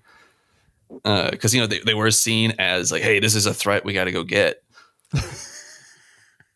So you're telling me that after this movie, more people stopped going to beaches, and by cause and effect of that shark study, more people probably died because of sharks. I don't know if more people died because of sharks after this, but more people are going out to hunt sharks. You know, a few of those would have died. Human shark relations just haven't been the same since this movie. Yeah. You know, Never recovered. Yeah, no, we need like a Steve Irwin-esque person to be like, sharks are just your friends, man. You know, they just. Sharks are on the rise, though, boys. I mean, like, I know sharks have always kind of been around here at the beaches because the place we live in, New Zealand, so many beautiful, like, sandy beaches. Like, We're so close. It blows my mind that people can't take a 30-minute drive to a beach. Yeah. There's just so many to pick from. Every single weekend, you got friends going out to the beach. And we've always kind of had the odd shark sighting, but I feel like now more than recently, the last couple of years, we're getting more news articles of like, oh, sharks sighted out here. Oh, someone attacked by a shark. So they're getting their revenge. They're back. They're back, baby. Shark 2 Boogaloo. Yeah, there's I think the closest I've ever gone to like a shark in like person was actually on my honeymoon. We went to like a beach, and your honeymoon with the shark. Yeah, honeymoon with the shark. Jaws 5, the honeymoon. And it was actually a baby hammerhead, but kind of sad. It did wash up on shore. It was beach. It was already past when I got to it, but I got to see a baby hammerhead in person. I love hammerhead sharks. I had a big like shark phase right after my dinosaur phase. Doesn't every boy go through that? Exactly. The goblin shark. You guys seen the goblin shark with a like protrusion on its head? Oh, I loved it. I was more of a fan of the cookie cutter shark myself. The cookie cutter. Little guys. Oh, yeah. We had this, I wouldn't call it an amusement park. It was like an aquatic zoo called Cully Tarleton's in a city nearby to us that was just as good as going to any theme park. We went there quite regularly with our family every couple of years or so growing up. And the amount of aquatic creatures they had there, did they have any sharks? Yeah, I think so. I think that they had like some hammerheads or some definitely smaller stuff there. Your cookie cutter was probably there.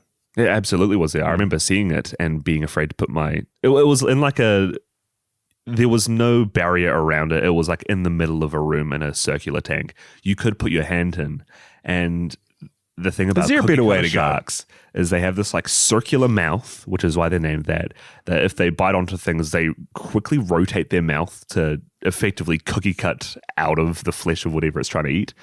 I was scared of putting my hand in that enclosure. Dude, that's like a Superman villain kind of thing. The cookie cutter. The cookie cutter. That's cool. Yeah, when I was a kid, my dad took me and my sister to a couple of aquariums, and there was like a whale shark in one of them that we got to see, which is still blows my mind. I don't know. I have like mixed emotions. I love going to aquariums. I think like they're super cool, but I do have like the whole like mixed emotion thing about like captivity animals for sure, and things like that. I would say I do appreciate. So the state I live in South Carolina, and the South Carolina aquarium is pretty neat. And I will say they do have a dolphin exhibit, but the cool thing is that the aquarium is on the water, and the dolphin exhibit is literally just the water that it's on, because dolphins just hang out there. So it's like, hey, if you want to watch, if you want to watch dolphins, just turn around. They just hang out in the harbor. Cool. So it's like they're not in captivity, which is cool. So it's like stuff like that. But I do think it is cool and important for like, you know, people to see, you know, these cool creatures and like, because, you know, I feel like when people see them, they like start to give a damn and like, you know, want to. Yeah. So yeah, it's interesting. Something I do really appreciate is I think like here in New Zealand, we've got like one zoo in this whole country that I know of, probably a couple, but one big zoo, like one big aquarium. And I feel like a lot of the time that they're only keeping them there while they are injured before they like actually let them back into the wild, and only short periods of time, which I really appreciate because it's an interesting one, that you do get a lot out of like growing up and being able to see these creatures, but then just the terrible things done to them as well. Yeah, like on that point, I think going to the zoo as a child, it is a really important thing. There are so many animals you see in books growing up, you know, your parents teaching you the names of hippopotamus and giraffe. They're important creatures. And then finally being able to link it and be like, oh, these are real things in our living world.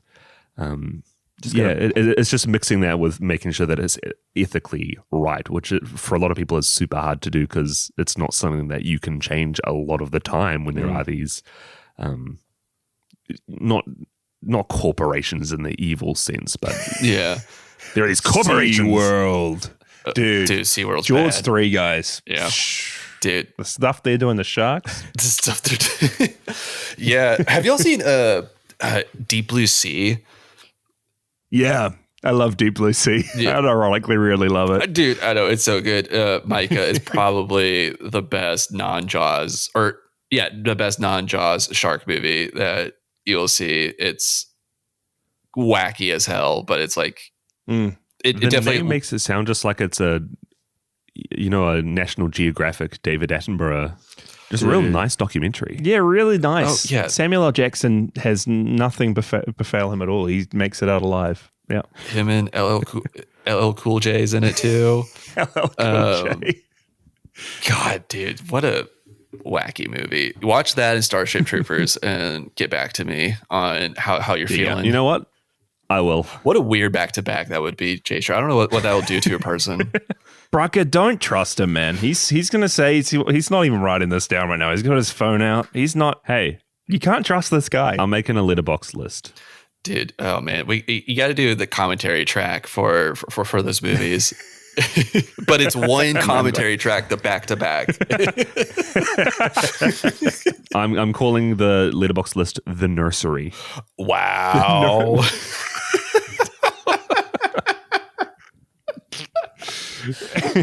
Movie Micah strikes again. That's great.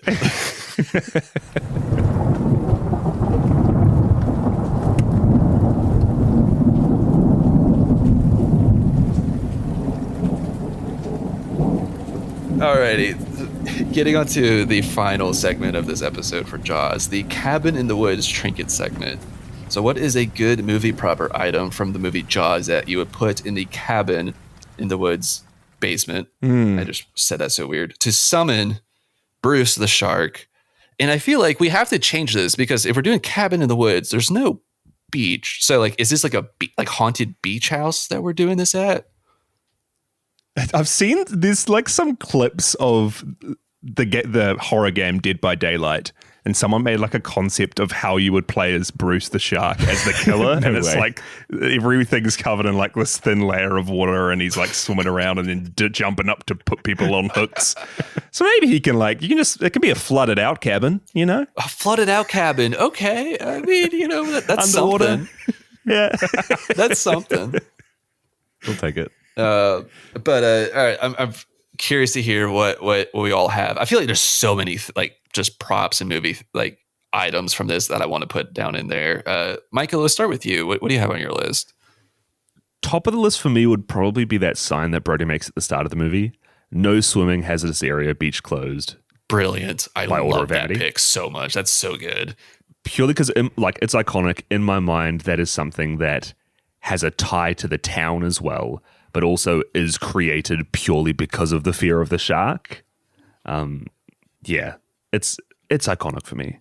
I have not seen Cabin in the Woods, so that's good. This item for me is being placed on the door frame of the wall as you enter.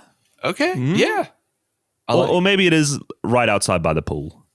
That also works too. The I pool like of the that. flooded cabin in the woods. Be like in a spa area, no swimming, beach closed. How much room do we have in the basement, Bracker? Because I had another piece of signage, but it was the Amityville Island welcomes you big billboard that's been vandalized. Dude, being vandalized. I have put school buses down there. I have put Jason's his clubhouse from Friday the 13th Part 2. I put that down there. Right. I think there's room. Perfect. The whole billboard. I wanted that in the basement. Yeah, that was so good. I got quite a list here. I think my number one has to be a yellow barrel. For sure. Yeah. Yeah. Yeah, I think that's one of them. Like maybe like you kind of like mess around with it a little bit, and I don't know that just like summons it. I have I also had just like a pair of Jaws just hanging on the wall, kind of like in Quint's Yeah. house. Yeah, that. I have a yellow raft, kind of like what the Kittner kid had, and it's kind of like tempting you to like go out and play with it. I like it. A couple of pruny fingers. Yep, a couple pretty fingers. Fruity fingers in the cabin. I think the compressed air is one that comes to mind, that the canisters that Hooper has. I think the other one, just a glass of wine filled to the brim. Oh my God. Not a wine glass. A pint of wine. A pint of wine. Because you know that if that glass is filled that high with wine, Brody's about to get stressed out about something. He's about to head into the water. He's about to go do an autopsy on a shark. But he's. I love how in that scene they're like, let's have one more glass after this and then we'll leave. And you just see that Brody has not taken a sip of his yet. He's got one more after that bad boy. I also love in that scene when Hooper says, like, is anyone eating this? He just takes his food. Yeah. And after she's like, oh, can I prepare you anything? And he's like, no, I'm fine. Sits down and then instantly wants something. And digs into it too. He goes hard on that steak. Brucker, do you have a running counter over here on your show for how many autopsies and horror movies you cover on Autopsy of a Horror Movie? Because we had a pretty good one in this. Yeah, we got at least two, including the shark and Chrissy. Yeah, that counts. I have covered the movie Autopsy of Jane Doe. So yes, that's on there. Final Destination, I did a kill grade, but so I didn't exactly get to like the mortuary scene in that, but like it's not really an autopsy. Yeah, I think we're starting the running counter now. Autopsy of a Horror Movie fans. Yeah, I'm going to stay up to date with this. Yeah, 2 autopsies. Micah, you got to add Autopsy of Jane Doe to your list. Oh yeah. I feel like that's a given. Working in the hospital, Micah. Yeah, like unironically, like that's a good one. Brian Cox. Is it set in a hospital? In a morgue? It's in like in a mortuary, so like kind of like a family owned practice. That's right. In a funeral home, I've never had that's what they call it. Pleasure of doing an autopsy. Do you think you will? Is that something they get nurses to stand in on? Nah, because like nurses are for the living. Right. Like, yeah. I mean, we're there to care for people, and just wait till you retire at a nice like island town, and then you have to step up to do an autopsy on a shark one day, Micah. Hey, is anyone here a doctor? No, but I guess I can do an autopsy for you. It would be so fun to. I would actually love to do an autopsy. I feel like after watching so much of the X-Files, with Dana Scully doing Scully her autopsies, jumping in every chance she gets, it would genuinely be a really interesting thing to do. I'm still laughing. Does anybody need an emergency autopsy? I'm your guy. I've watched the X-Files. I've seen Jaws. Quick, this carcass is dying. Man, I think the last thing I have is the just a 6-pack of Narragansett. It's that beer that Quinn is drinking on the boat. Just a nice 6-pack down there, just like tempting you to drink it. That's good. Yeah. Could I even offer up the full fishing rig that Quinn gets into? Just that whole thing already set up there. Let's just put the orca in there, right? Yeah, I'm tempted to. Too. Yeah, let's put it. I mean, like I put a school bus down there. Like let's put the orca down there.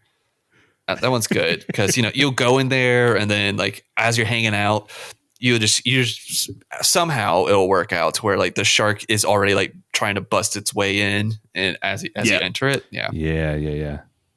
Perfect. The Island of Amity. Like, do we just put that down there? Hey! I'm kidding. Oh, I think that's it. I think we can all agree on the Island of Amity in the basement of the cabin in the woods. Done. The whole fucking movie. It's in there. the entirety of the ocean. Steven Spielberg. Can we put him down there? Peter Blenchley, the author of the He's book. down there too. Yeah, he has a cameo in this movie. He's one of the newscasters on the beach. I know. I remember him. Yeah, cool. I officially think I'm out of stuff. After I put in Chuck Spielberg's emotional trauma during the production of this movie, and I think we're done. Okay, yeah, that's it. Man, I love this movie. Love having you guys on to talk about it. Micah, so happy you finally got to see it. I didn't know that this was like a first time experience for you. So that's awesome. I mean, It's good to be here, man. it's great. We got to get you to watch some like weird horror movies now, just to like get your On it, and being completely genuine, it's something I'm interested in doing. I need to take the journey at some point. I feel like You're more of a like sci-fi guy, but there's some great sci-fi horrors. I reckon we can. I could be so easily convinced to go through really any journey. I feel like I'll. Yeah, I'll leave it at that. All it takes is a little nudge. I'm easily persuaded. Mike is easily persuaded to go on any journey. Hey, Mike, I just got some drugs and alcohol over here. You want to journey through? Yeah, why not? Yeah, why not? Me and my two friends are going out on a little trip on our orca to the ocean. Yeah, why not? That's fantastic. Sounds like a good time. Oh man, that's so good. You're the Ben Gardner of the group. You'll just go do it. You'll just go do it, no matter how dangerous it is. Again, J-Shirt, Micah, Podzilla, thank you so much for coming on. Please plug your show. Tell people what you're doing, because I know Podzilla has like evolved. Like the show has kind of like evolved into like you know what you're having to cover and everything now. And I love the angle that y'all are going with it. It has. So we've originally it was pitched as a podcast going through all Godzilla media right from the start in the 50s. We ended up having our podcast be too long to cover all of the Godzilla media. So we've done that. We've done a few other famous Japanese kaiju and monster movies. And now, post-season 5. We're doing this for 5 years. Post-season 4, it is now morphed into much more of just a fun monster movie podcast. Monster movie podcast where we have different themes, like pretty much month on month. So we did like the Big Lizards theme, which we worked in during Jurassic Park.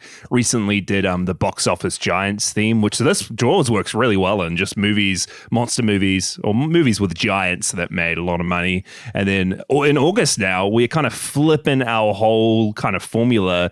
Instead of big giant kaiju monster movies, we're doing movies about the little guys. We're giving the little guys a time to shine. Tiny little monsters for the month and a bit. Little so that should dudes. be fun. Love it. So like what you gonna do? You gonna do like Nemo? Like what? So yeah, you know, Nemo, but like Critters is on the table, that kind of wacky wild stuff. Bugs Life. Alien we're kicking off with, just because but Bugs Life, maybe Micah, we'll see what you nominate. But we're kicking off with Alien because of chest burster, face hugger, the little guys. You know, when you get to medium guys, and I'm being serious, when you get to medium, normal, average sized. when you get when you get to the extra medium guys, after Micah, after you watch Starship Troopers, that might have to come into the rotation on Podzilla. All right, Brucker, we'll give you a call when we get to medium guys. Yeah, medium guys. I'm sure. I mean, like they're big, but they're big, but they're not like kaiju. You know, they're like big, kind of bigger than normal, not kaiju-sized guys coming soon to Podzilla. Bigger than your average person. Yeah. But there are some outliers there. So like, big monster, but not too big. It's kind of like, like you got your kaijus, right? So like you need like air support to kill them, right? And then these dudes, these medium-sized Starship Troopers guys, they can be killed with the dude with a machine gun. So, I feel like that makes them medium. For sure. Is Jaws a medium guy? Oh, Jaws is a big one. I don't know. He's a big boy. I mean, 3 barrels. Big boy. But you're right. Yeah. They didn't need a helicopter to kill him. So I think we need to get back into our planning room and actually come up with the size chart. Yeah, what's for the what scale? makes We got this, yeah. Box office giants, little guys. Surely there are like 7 different points. We can in come up between with them. it. We can come up with it. in all honesty, the slope for what prerequisites a monster for our monster movie podcast is very, very small. But we're still going to be chucking in things like Godzilla again and still keeping update with all the recent kaiju releases. So we'd love to have you come and listen. We've had Brucker on a few times to cover a crazy Japanese mushroom monster movie called Matango, and then more recently another crazy Japanese vampire movie called Yokai Monsters Spook Warfare. So come and check them out. And thanks, Brucker, for thinking of us. This has been an absolute pleasure. For like one of the greatest For Jaws monster movies of all time too. Oh my goodness. it's a big boy. I needed my guys for it. Again, thank you, Micah and Jasher. Everyone listening, thank you for listening. There are links in the show notes to Micah and Jasher's show, Podzilla. Please be sure to go check it out. Also check out Jasher's other show, 1978. Is that right? 1978? Oh, I feel terrible. 1978. Okay. Yeah, I was I just talked about a 1975 movie. Am I getting my numbers mixed up? But it gets me too. It gets me too. Yeah. I talk about Kiwi movies on 1978. Micah talks about Edgar Wright movies on the right stuff. We have too many podcasts. Please we're help loving us. it. Please help us. Save us from ourselves. A couple dudes podding. I love it. All right, everybody. Thank you so much for listening. Please be sure to follow on the socials at Brucker Horror. Share with friends and family. Leave a 5-star review wherever you listen. And I'll see you next time. Watch some good movies. Bye-bye. Can we do our best shark roar Do real it. quick to take us out? Do it.